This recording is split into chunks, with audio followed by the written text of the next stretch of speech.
আন্তর্জাতিক মহাকাশ স্টেশনের সাথে সফলভাবে ডক করেছে বোয়িং এর নতুন স্টারলাইনার মহাকাশযান।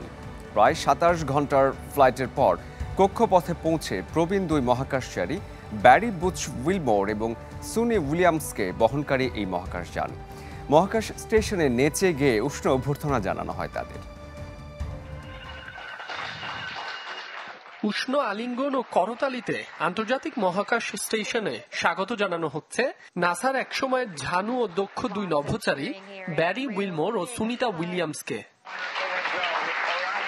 দুই নভোচারীর ২৭ ঘন্টার দীর্ঘ মহাকাশ যাত্রায় রেকর্ড গড়ল যুক্তরাষ্ট্রের উড়োজাহাজ নির্মাতা প্রতিষ্ঠান বোয়িং। তাদের তৈরি স্টারলাইনার নামের মহাকাশযানে চেপেই আন্তর্জাতিক মহাকাশ স্টেশন বা ISS এ পৌঁছান নভোচারীরা।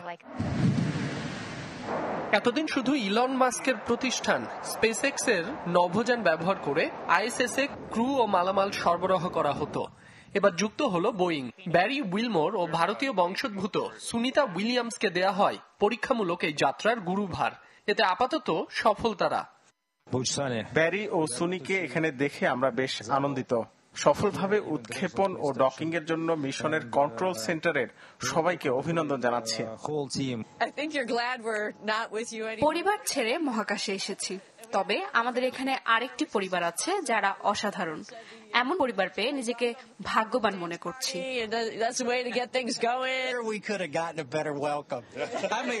আমরা বেশ রোমাঞ্চিত।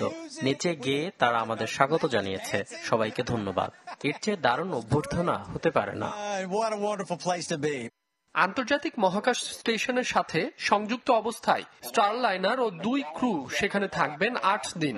এরপর শুরু হবে পৃথিবীতে ফিরতি যাত্রা।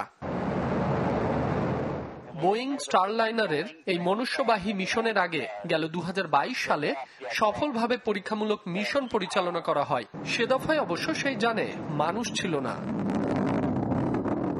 মাসুম রাব্বি, চ্যানেল 24।